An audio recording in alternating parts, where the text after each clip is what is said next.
ፋሚሊዎች እንደምታውቁት ይኸው አዲስ ቤት ገብተናል። መሬት ላይ ነው የምትተኛው እና በቃ ምንም ኮምፕሌን እያደረኩኝ አይደለም፣ ግን ቢምቢዎቹ ሊገሉኝ ነው ማለት ነው።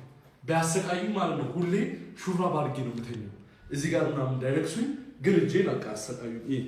አንድ በል፣ ሁለት በል፣ ሶስት በል፣ አራት በል። አረ ጨፈጨፉኝ በእናታችሁ ማርያምን። አንደኛ ጥያቄ ምንድነው ማድረገው? ይሄኛው በቃ እየፈተኩት ነው በቃ ባከው ሳትስፋይ ሆንኩኝ አይደለም። ስለዛ ምንድነው ማድረግ ያለብኝ እዚህ ላይ መድኃኒት ምናምን ማርያም ምርጥ መድኃኒት እንደምታቋቃለ አንደኛ። ሁለተኛ ደግሞ ከዚህ ቤት እንዴት ላጥፋቸው? ምንድነው ማድረግ ያለብኝ? ማርያም ፊሊት ነፍቼ ልውጣ? እሱ ይሰራል ወይ? ይሄ አለ፣ ይሄ ይረዳል። ይሄን ሞክረዋለሁ። ይሄኛው ቆንጆ ከሆነ በቃ ይሄኛው ዝም እየተጠቀመው። ሌላ የምታውቁት ነገር ካለ ግን እባካችሁ አሁን ንገሩ። ተሰቃይቻለሁ። በቃ ጨፈጨፉ። እውነት በእናታችሁ